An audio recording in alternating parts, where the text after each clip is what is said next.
Aryadan Shoukath MLA തുണയായതോടെ സുധീഷിന് ഇനി സുഹൃത്തുക്കളുടെ സഹായമില്ലാതെ കോളേജിലെത്താം. ചുങ്കത്തറ മർത്തോമ കോളേജിലെ 2ാം വർഷ BCom വിദ്യാർത്ഥി ചുങ്കത്തറ മണ്ണാറത്തൊടി സുധീഷിന് ജന്മനായുള്ള ശാരീരികാവശത കാരണം പരിസഹായമില്ലാതെ എണീക്കാനോ നടക്കാനോ കഴിയില്ലായിരുന്നു. വാഹനത്തിന് കോളേജിന് മുന്നിലെത്തുന്ന സുധീഷിനെ സുഹൃത്തുക്കളാണ് ക്ലാസ് മുറിയിൽ എത്തിച്ചിരുന്നത്. കോളേജിൽ മാഗസിൻ പ്രകാശനത്തിനെത്തിയ ആര്യാടൻ ഷൗക്കത്ത് MLAയോട് വിദ്യാർത്ഥികളാണ് സുധീഷിന്റെ പ്രയാസം പറഞ്ഞത്. ഇനി സുധീഷിനുള്ള ഇലക്ട്രിക് വീൽചെയറുമായാണ് കോളേജിലേക്ക് വരികയെന്ന് അന്ന് ഷൗക്കത്ത് വാക്ക് പറഞ്ഞിരുന്നു. ആ വാക്ക് പാലിച്ച് കോളേജിൽ നടന്ന ചടങ്ങിൽ സുധീഷിന് ഇലക്ട്രിക് വീൽചെയർ കൈമാറി. പ്രിൻസിപ്പൽ ഡോക്ടർ ബിനിജ ജോർജ്, കാലിക്കറ്റ് സർവകലാശാല സെനറ്റ് അംഗം C. Anwar Shafi, staff secretary Dhanya Varma എന്നിവരും ഒപ്പമുണ്ടായിരുന്നു. പ്രവർത്തിപ്പിക്കേണ്ട വിധമെല്ലാം MLA വിവരിച്ചു നൽകി. ഇലക്ട്രിക് വീൽചെയറിൽ പരസഹായമില്ലാതെയാണ് സുധീഷ് ചലിച്ചത്. ഇനി കോളേജിൽ കൂട്ടുകാർക്കൊപ്പം ഒത്തുകൂടാനും ക്ലാസ് മുറിയിലെത്താനും പരസഹായം വേണ്ടെന്ന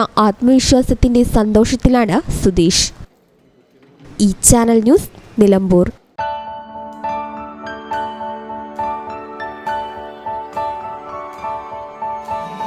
Even if